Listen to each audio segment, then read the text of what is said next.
เลือดแปลกเป็ดเหมือนนี้กับปิ้งเป็ดแล้วก็เลือดแปลงอันนี้เครื่องกินกับเครื่องปรุงมันสุดยอดเลยเป็ดปิ้งเป็ดเลือดแปลงพี่น้องสุดยอด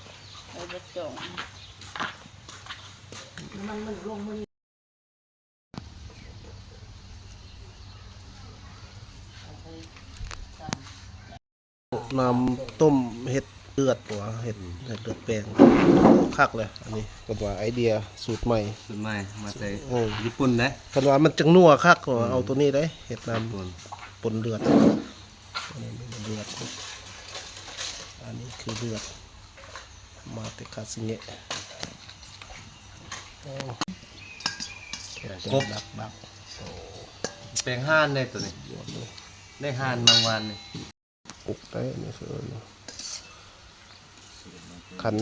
ว่าโครงการหมดเพิ่นว่าสิไปเปิดร้านอาหารเลือดแปลงเป็ดหรือเลือดแปลงมาสองอย่างนี่แหละเพิ่นว่าถ้าว่าโครงการหมดได้เพิ่นว่าอนาคตมีฮอดอันก้อยกบอีกเพิ่นว่าเมนูก้อยกบเมนูใหม่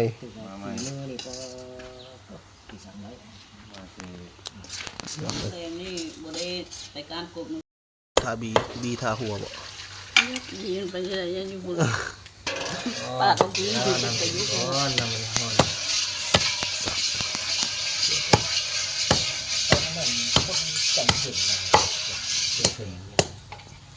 ใจมันผมเลือดเย็นจับกันผมยิงครบป้าพุทธพรเราปรุงเราเฮ็ดน้ำหวานอันปิ้งปิดเลยหวานเหรอไม่หวานไม่ใส่น้ำตาลใส่ซอสใจหายคือจักรพรรดิม่านแล้วบ่ได้ต้องมีการตรงข้างใน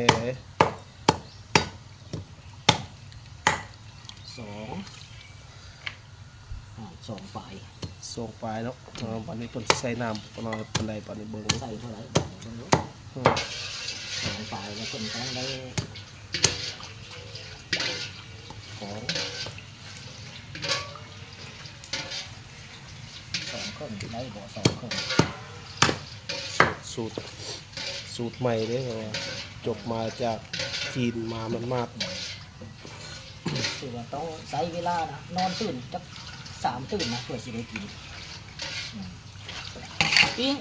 ต้องเยือกเย็นอยากกินไวอยากกินบ่ได้รู้ได้นะปิ้งกับเบิ่งดูนี่เฮ็ดเป็ดเก่ามันไม่เฮ็ดเป็ดปิ้งเลย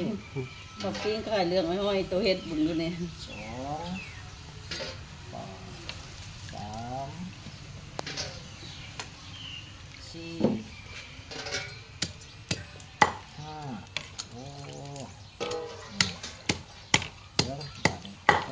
แบบไหนบ้างติดข้าวเหนียวกินกับข้าวเจ้ากับบุกนี่ข้าวเหนียวติดกับนั่งปิ้งยอดหมูตอนการยายมาดิตรงนั้นน่ะว่ากินต้นกล้วยใช่มาจับลีลาการทอดหานได้คนหานได้กับแม่ได้เอาพอด้วยนี่ปิ้งนั่นเสียไว้กินต้นกล้วยถ้วยที่2ถ้วยที่3คนหานตัวขันเรือแล้วแม่นใส่หมดเลยแม่นบ่ใส่เบอร์เลือดเต้นกระเทินปรุงเลยดินาก็ย่ามันเนาะเลือดเนาะอันนี้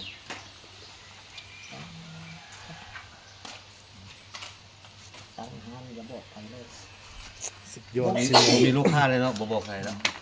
กราบขามือเลยคนว่าเอาโมเมนต์บอกจึกเลยได้เอาเข้าใส่ตู้เย็นตู้หาก่อนเบอร์8ยันว่าปรุงแล้วเราเฮ็ดซื่อๆอยู่ทำมาเป็นเหมือนกัน3 ชั่วโมงก็บ่ได้กินแพ้แล้วได้บ่นี่เป็นแล้วได้บ่นี่แข็งตึ๊กเลยแข็งตึ๊กเลยต้องได้เอาจักสตินมาปาดได้บ่แข็งตึ๊กเลยแข็งตึ๊กเลยมันก็มีแนวแก้มันเนาะมันปูเปลี่ยนเข้าไปกินดิ่มเลยว้าวได้กินแล้วบัดนี้ซิมมาดูบัดนี้ข้าวคั่วใส่แล้วป่ะนะใส่หอมเจียวใส่ ลาย บ่ไล่เด้อน้ำใส่บักกะลานี่ต้องเบิ่งแหน่ใส่ได้แล้วบ่ไปเลยมันสิบ่อันนั้นบ่ มันละลายก็น้ อืมเอาใส่ มันจะเป็นก้อนบ่เป็นแล้วมัน เป็นเนี่ยลุย นี่เบิ่ง อืม ลองดูเป็นได้ไดสุดยอดบ่ เลือดจ้ะน้ำมะละ สุดยอดบ่ ำยกโป้ให้นี่ โปบ่เยี่ยมบ่ เยี่ยมยอด มานะพาลูกเข้ามา เยี่ยมยอด ยังน้อยกินบักอ้าย มา สุด อยาก ยอด กับก็กินกับแม่มันกินนะเอาขอบคุณ สุดยอดสุดยอด ใส่บัก ดู เดียว ไม่รู้ แต่มันนะมันกินกระดูกมันได้กิน เอาอีกบ่ดูจะคำใหญ่ๆบ่ดูบัดนี้เอา เอาลงเนาะ จัดๆเลยบ่ใหญ่เลยพอ บักผิดก็อ่อน เติมเลือด เล เลย เฮ้ยมันคิว เติมเลือดได้หน่อยนะ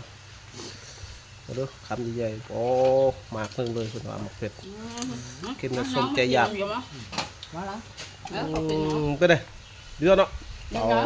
เฮ็ดเองกินเองแซ่บเอง มันไม่ได้หนุนมันซีน เฮ้ยลึก